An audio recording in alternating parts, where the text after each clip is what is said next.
Hey how are you all. आज हम लेके आए हैं इंडियन पॉलिटी की वीडियो बिल्कुल इजी लैंग्वेज में।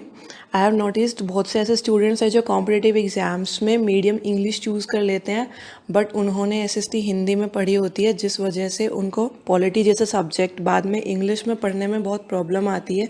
तो ये वीडियो उन बच्चों के लिए है और उनके लिए भी है जो शॉर्ट नोट्स पढ़ना पसंद करते हैं। तो अगर आपको लंबी लंबी बुक्स पढ़ना पसंद नहीं है, आप भी शॉर्ट नोट्स पढ़ना पसंद करते हैं, तो जल्दी से सब्सक्राइब कर लीजिए और अपना पोस्ट नोटिफिकेशन ऑन कर लीजिए। जैसे ही नई वीडियो आएगी आपके पास नोटिफिकेशन आ जाएगा।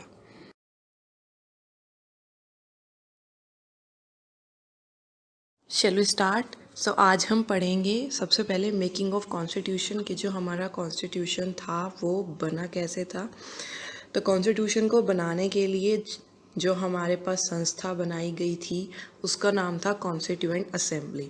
तो सबसे पहले हमें कॉन्स्टिट्यूएंट असेंबली के बारे में पढ़ना होगा और कॉन्स्टिट्यूएंट असेंबली के बारे में हम पढ़ेंगे इसकी कॉम्पोजिशन, वर्किंग और क्रिटिसिज्म। कॉम्पोजिशन मीन्स कि इसमें कितने मेंबर्स थे, क्या क्या था। वर्किंग मतलब इसने क्या क्या फंक्शन किए। एंड क्रिटिसिज्म, कॉन्स्टिट्यूएंट असेंबली बनने के बाद लोगों ने कैसे कैसे क्रिटिसाइज़ किया, क्या क्या इसके अगेंस्ट पॉइंट्स बोले। हम सबसे पहले स्टार्ट करेंगे कॉन्स्टिट्यूएंट असेंबली के इंट्रोडक्शन के साथ। सबसे पहले है आइडिया। कॉन्स्टिट्यूएंट असेंबली का आइडिया किसने रखा था? एम.एन. रॉय ने। He was a Pioneer of communist movement in India. Pioneer कौन होता है? जो स्टार्ट करता है। तो उन्होंने कम्युनिस्ट मूवमेंट को स्टार्ट किया था। उन्होंने आइडिया रखा था कि एक कॉन्स्टिट्यूएंट असेंबली बनाई जानी चाहिए जो हमें कॉन्स्टिट्यूशन बनाकर देगी। बट उसकी जो ऑफिशियल डिमांड है वो रखी थी इंडियन नेशनल कांग्रेस ने, INC ने, इन 1935। उसके बाद जो ऑफिशियल डिमांड थी कॉन्स्टिट्यूएंट असेंबली की वो एक्सेप्ट कर ली गई थी इन अगस्त ऑफर 1940। अगस्त ऑफर इसलिए क्योंकि वो 1940 में अगस्त में ऑफर आया था and it was accepted by British government. उन्होंने एक्सेप्ट कर ली थी। फिर उसके बाद उन्होंने क्या भेजे थे? उसके बाद उन्होंने कॉन्स्टिट्यूएंट असेंबली बनाने के लिए दो प्रपोजल भेजे थे, Cripps proposal and cabinet mission. Cripps proposal जो था हमारा वो रिजेक्ट हो गया था और कैबिनेट मिशन जो था उसका आइडिया एक्सेप्ट कर लिया गया था। क्रिप्स प्रपोजल जो था वो रिजेक्ट किसने किया था? मुस्लिम लीग ने रिजेक्ट किया था, क्योंकि वो लोग चाहते थे जो इंडिया था हमारा अनडिवाइडेड इंडिया, उसको दो पार्ट्स में डिवाइड किया जाए और मुस्लिम्स के लिए एक अलग से कंट्री बनाई जाए। तो उन लोगों ने जो क्रिप्स प्रपोजल था उसको रिजेक्ट कर दिया था। उसके बाद जो कैबिनेट मिशन आया था उसने दो कॉन्स्टिट्यूएंट असेंबली का प्लान तो नहीं रखा था, बट उसने एक ऐसी स्कीम रखी थी जिसे मुस्लिम लीग ने भी मान लिया था, क्योंकि उसने मुस्लिम लीग को प्रॉपर रिप्रेजेंटेशन दी थी कॉन्स्टिट्यूएंट असेंबली में। नेक्स्ट हम बात करेंगे इसकी कॉम्पोजिशन की कि इसमें कितने मेंबर्स थे और कैसे क्या था। So it was constituted in November 1946, जिस साल में हमें आज़ादी मिली थी उससे एक साल पहले। टाइप इसका था यूनिकैमरल। यूनिकैमरल का मतलब क्या है कि एक ही हाउस, एक ही सदन था।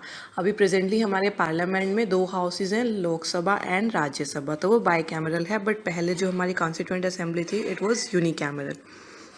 नाउ सीट्स जो थी इसमें टोटल दोज वर 389, जिसमें से 296 अलॉट की गई थी ब्रिटिश इंडिया को और 93 अलॉट की गई थी प्रिंसली स्टेट्स को। ब्रिटिश इंडिया का वो हिस्सा था जो ब्रिटिशर्स के डायरेक्ट अंडर कंट्रोल था, बट प्रिंसली स्टेट जो थी वो थी रियासतें जो लोकल रूलर के कंट्रोल में थी, बट वो ब्रिटिशर्स के साथ अलायंस में थी। देन जो 296 थी जो ब्रिटिश इंडिया के अंडर था उसमें से 292 गवर्नर्स के प्रोविंसेस से ली गई थी और जो 4 सीट्स थी वो चीफ कमिश्नर्स के प्रोविंसेस से ली गई थी। देन जो सीट्स थी हमारी पॉपुलेशन के प्रोपोर्शन में थी कि जिस एरिया का पॉपुलेशन ज़्यादा होगा उस एरिया की सीट्स भी ज़्यादा होंगी और जिस एरिया का पॉपुलेशन कम होगा उसकी सीट्स भी कम होंगी। अभी प्रेजेंटली हमारे जो राज्यसभा में रिप्रेजेंटेशन है वो पॉपुलेशन के अकॉर्डिंग है, बट लोकसभा में प्रोपोर्शनल रिप्रेजेंटेशन नहीं है। जो डिवीजन ऑफ सीट्स किया गया था वो 3 कम्युनिटीज़ में डिवाइड किया गया था and those communities were Muslim, Sikh and general. उसके बाद 2 पॉइंट्स है जो हमें मेनली याद रखने हैं कॉम्पिटिटिव एग्जाम के लिए, दोनों के लिए बहुत ज़्यादा इंपॉर्टेंट है, यूपीएससी के लिए भी और एसएससी के लिए भी, और यूपीएससी के लिए तो बहुत ज़्यादा। ये जो कॉन्स्टिट्यूएंट असेंबली थी it was partly elected and partly nominated. कुछ मेंबर जो थे इसके वो इलेक्शन से आए थे और कुछ मेंबर जो थे उनको नॉमिनेट किया गया था। इलेक्शन से कौन से मेंबर आए थे? 296 मेंबर्स जो ब्रिटिश इंडिया के थे, और जो नॉमिनेट किए गए थे वो थे प्रिंसली स्टेट्स के member. The next point is indirect elections. जो ब्रिटिश इंडिया के 296 मेंबर्स को इलेक्ट किया गया था उनको इनडायरेक्ट इलेक्शंस के थ्रू इलेक्ट किया गया था। मतलब कैसे कि लोगों ने अपना रिप्रेजेंटेटिव इलेक्ट किया, उसके बाद उन्होंने आगे जो थे इसके मेंबर्स इलेक्ट किए, तो जो वो थे इनडायरेक्ट इलेक्शंस थे।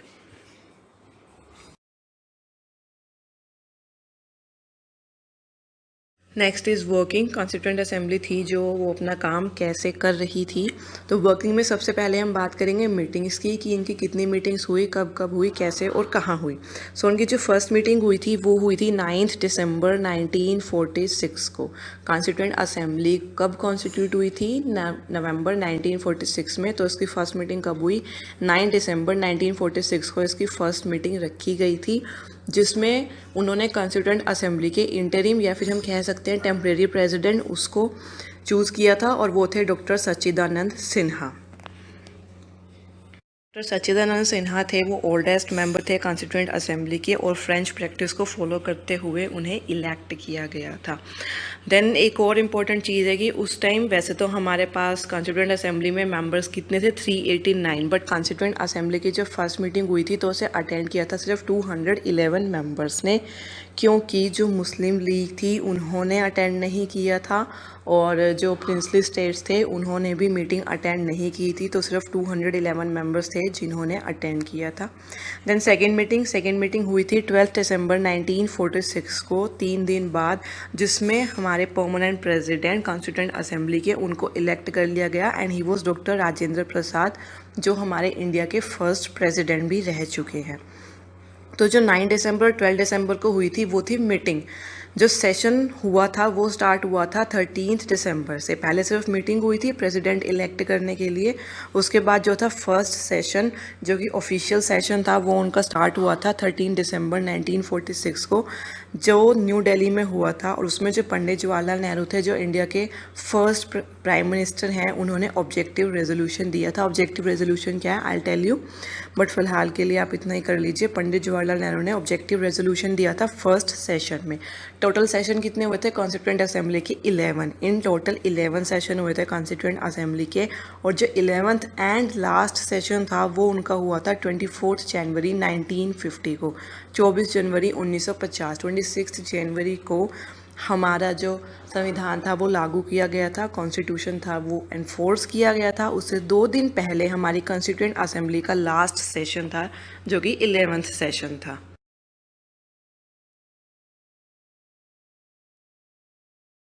कॉन्स्टिट्यूएंट असेंबली के प्रेसिडेंट हमने कर लिए हैं। प्रेसिडेंट जो थे वो डॉक्टर राजेंद्र प्रसाद थे। The next is vice president. We had 2 vice presidents, H.C. Mukherjee and V.T. Krishnamachari. 2 vice president थे हमारी कॉन्स्टिट्यूएंट असेंबली के, एंड सिंगल प्रेसिडेंट था। Now what is objective resolution? Objective resolution is philosophy of our constitution. हमारे constitution की philosophy है objective resolution. ये हम कर ही चुके हैं कि वो किसने दिया था? पंडित जवाहरलाल नेहरू ने। अब इसमें क्या क्या पॉइंट्स रखे गए थे कि हमारे कॉन्स्टिट्यूशन में क्या क्या होगा, वो मेन पॉइंट्स थे। First is India to be democratic sovereign republic. Democratic का मतलब क्या है कि लोग अपनी आवाज़ उठा सकते हैं। रिपब्लिक का मतलब क्या होता है? जो लोग हैं वही सुप्रीम है, हम लोग जो आम जनता है वो सुप्रीम है। सॉवरन का मतलब क्या होता है? जो इंडिया की गवर्नमेंट है वो with respect to governance of India किसी और को सुप्रीम नहीं मानती है, वो इंडिपेंडेंट है, वो अपने डिसीजन खुद लेती है। जैसे अभी अभी आपने रिसेंटली न्यूज़ में था कि 59 चाइनीज़ ऐप बैन हो गए हैं, और उनके लिए रीज़न क्या दिया गया है कि ये इंडियन सॉवरेनिटी के अगेंस्ट है, क्योंकि ऐसा कहा जा रहा था क्योंकि जो वो ऐप है वो हमारे जो पर्सनल डेटा है उसको चाइना तक पहुंचा रहे हैं। तो जब भी आप सोवरन एक्सप्लेन करें आपके रिटन एग्ज़ाम में, आप उसमें ये एग्जाम्पल लिख सकते हैं। Second point is India to have a federal form of government with power distribution between centre and state. Federal form of government मतलब क्या? सेंटर होंगे और स्टेट होंगे और उनमें डिस्ट्रीब्यूशन ऑफ पावर होगा। हमारे इंडिया में फेडरल फॉर्म ऑफ गवर्नमेंट है, ऑल्दो फेडरल वर्ड जो है एज इट इज़ हमारे कॉन्स्टिट्यूशन में यूज़ नहीं किया गया है, बट जो फॉर्म ऑफ गवर्नमेंट है वो एक तरह से फेडरल ही है। कुछ कंट्रीज़ ऐसी हैं जिनमें फेडरल फॉर्म ऑफ गवर्नमेंट नहीं है, वो जो मैं आपको फेडरल और यूनिटरी फॉर्म ऑफ गवर्नमेंट पढ़ाऊँगी तो उसमें एग्जाम्पल्स बताऊँगी। Next is India to provide freedom of thought, expression, belief, faith, worship, vocation, association and action। ये जितने भी पॉइंट्स हैं ये अब हमारे कॉन्स्टिट्यूशन के पार्ट 3 में फंडामेंटल राइट्स के अंदर रखे गए हैं। जैसे freedom of thought and expression है, ये हमारे पास आर्टिकल 19 में है। बिलीफ, फेथ, वर्शिप जो है आर्टिकल 25 में है। वोकेशन होता है कि आप कोई भी ऑक्यूपेशन चूज़ कर सकते हैं। एसोसिएशन एंड देन एक्शन, ये भी आर्टिकल 19 के अंडर आते हैं। ये आपके फंडामेंटल राइट में डिटेल में पढ़ाए जाएंगे।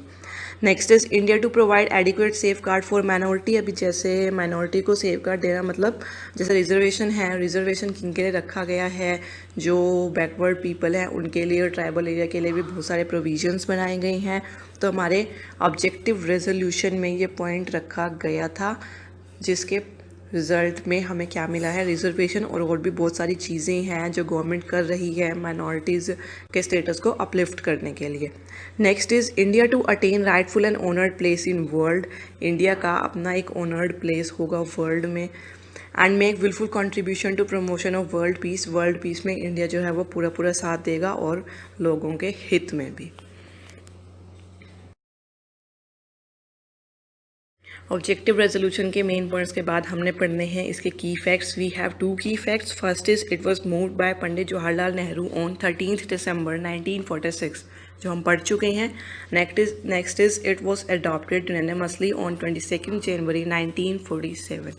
जो फर्स्ट सेशन था कॉन्स्टिट्यूएंट असेंबली का वो 13 दिसंबर 1946 को हुआ था, जिसमें पंडित जवाहरलाल नेहरू ने ऑब्जेक्टिव रेजोल्यूशन रखा था।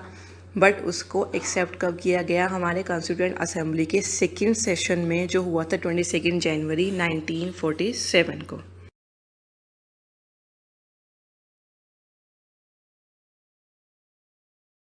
ये था ऑब्जेक्टिव रेजोल्यूशन। इसके बाद हमने पढ़नी है कॉन्स्टिट्यूएंट असेंबली की बाकी की वर्किंग।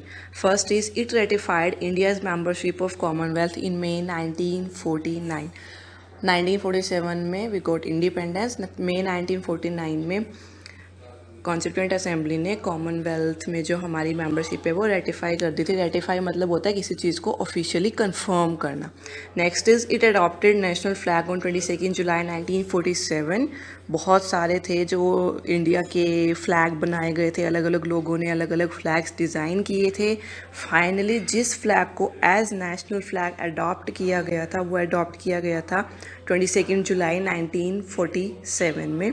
इससे रिलेटेड जो बाकी के फैक्ट्स हैं वो मैं आपको बताऊंगी जब कॉन्स्टिट्यूशन वाला चैप्टर आपका पूरा हो जाएगा। उसके बाद मुझे आपको फैक्ट्स बताने हैं काफ़ी सारे, तो जो बीच में रह जाते हैं वो उसमें कवर हो जाएंगे। Next is adopted national anthem and national song. National anthem और जो नेशनल सॉन्ग था उसको भी अडॉप्ट कर लिया गया था 24 जनवरी 1950। जो नेशनल एंथम और नेशनल सॉन्ग थे उनको पहले बहुत बार गाया जा चुका था और ये बहुत पहले आ चुके थे, बट इनको ऑफिशियली अडॉप्ट कब किया गया था 24 जनवरी 1950।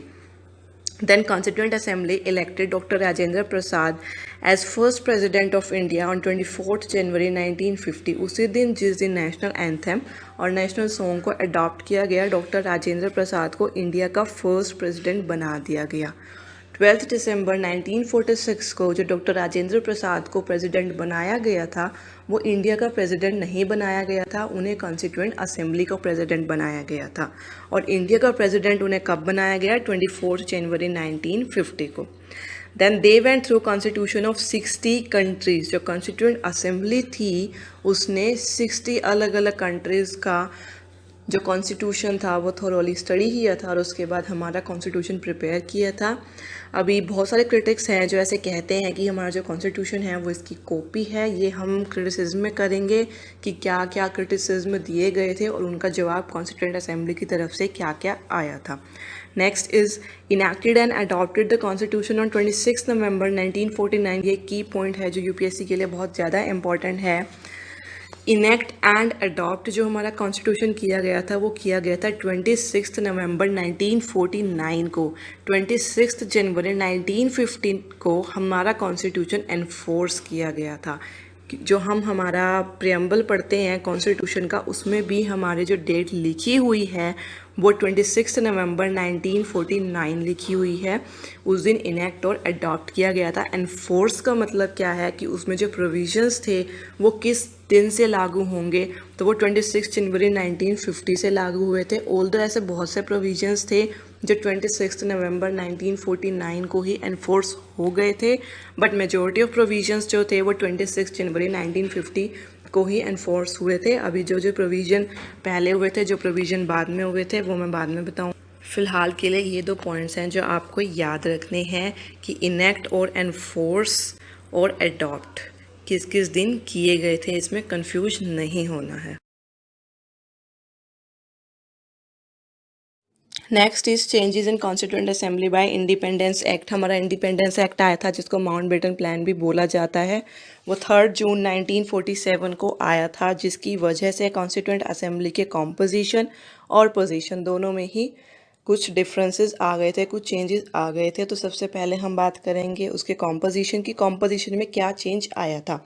एक चेंज आया था जो प्लान के आने के बाद तो नहीं, बट प्लान की वजह से उससे पहले ही आ गया था। वो क्या था? जो प्रिंसली स्टेट्स थे जिनके रिप्रेजेंटेटिव्स ने कॉन्स्टिट्यूएंट असेंबली की मीटिंग्स और सेशंस को अटेंड नहीं किया था, उनमें से 6 प्रिंसली स्टेट्स के रिप्रेजेंटेटिव्स ने अब कॉन्स्टिट्यूएंट असेंबली को ज्वाइन कर लिया था। कब? 28 अप्रैल 1947 तक। उसके बाद 3 जून 1947 को माउंटबेटन प्लान यानी कि हमारा इंडिपेंडेंस एक्ट आया था। उसके बाद भी हमारे पास बहुत सारे चेंजेस आए थे। अब ये माउंटबेटन कौन है वो तो आपको पता ही होंगे। He was last viceroy of India.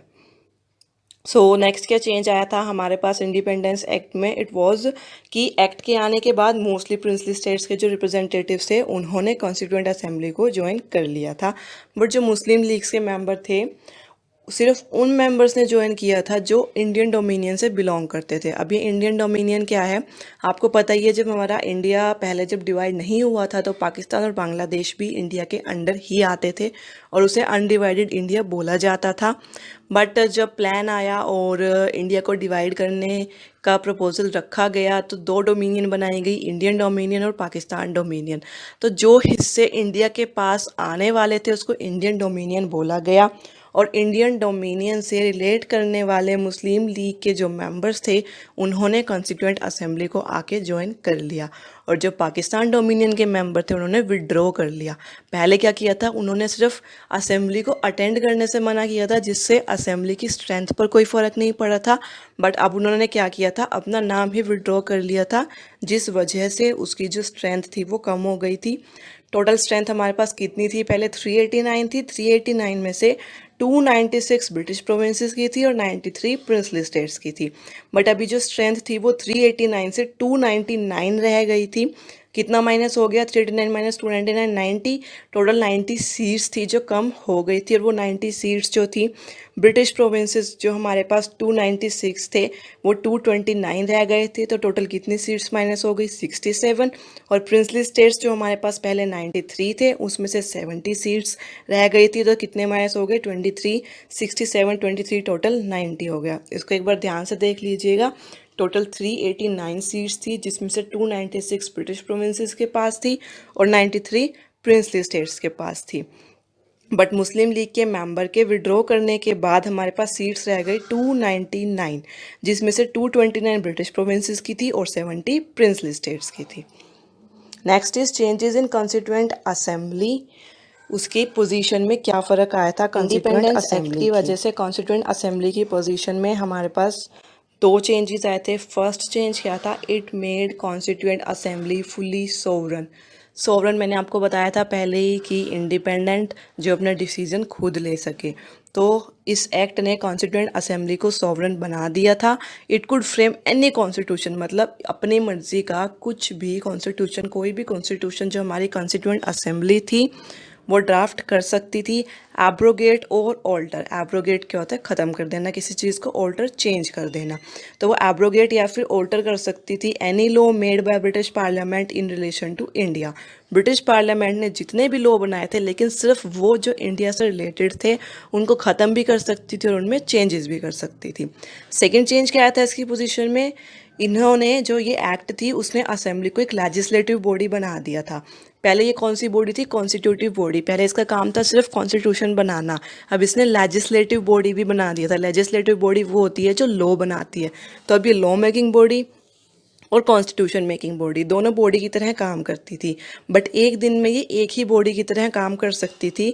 मतलब इसके फंक्शन तो ड्यूअल थे, लेजिस्लेशन का और कॉन्स्टिट्यूशन का, बट वो सेपरेट डेज पर होते थे।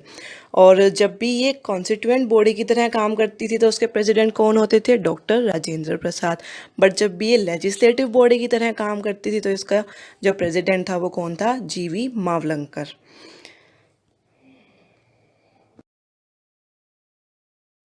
सो ये था कॉन्स्टिट्यूएंट असेंबली, उसका इंट्रोडक्शन, वर्किंग और उसमें क्या क्या चेंजेस आए इंडिपेंडेंस एक्ट की वजह से।